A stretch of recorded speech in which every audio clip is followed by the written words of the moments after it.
Okay, children, di ba sinabi ko kahapon na half day lang tayo ngayon kasi magkakaroon kami ng meeting ng mga parents nyo? Yes po, teacher! Hala, sino ba yan? Ang ganda ng buhok. Yan ata yung mama ng rich kid. Hello, Mama! Andiyan na yung mama ni Twinkle. Hello na, Twinkle. Okay, children, dahil andito na yung mga parents nyo, sige magsilabasan na kayo. Goodbye, children! Goodbye, teacher! Okay, sige, children, labas na kayo. See you tomorrow. Lahat ng parents sa labas, pasok na po kayo. Sige po, teacher.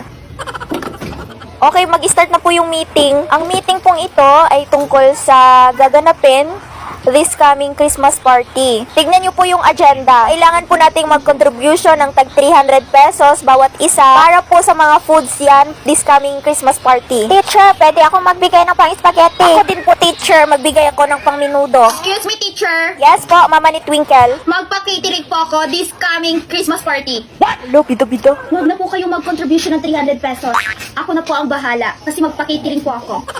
Madam, malaki po yung gagastusin kapag magpa-catering po. Don't worry, because I can afford it. Iba talaga pag rich. Eto po, teacher. Wow, thank you very much sa mama ni Twinkle na magpa-catering.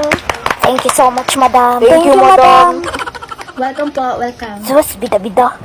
Nalaman ko po kasi sa kabilang room, meron po silang 2 lechon.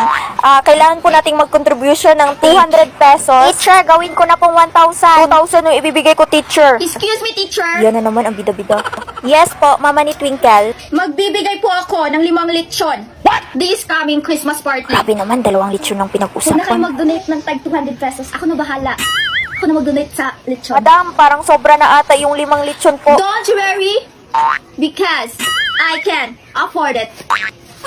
Nagkalat na kasi yung pera sa bahay namin. Idodonate ko na lang dito. Eto po, teacher. Thank you very much sa mama ni Twinkle na nag-donate ng 5 lechon. Thank you, madam. Salamat, madam. Welcome po, welcome. Iba talaga pag research. Bida-bida.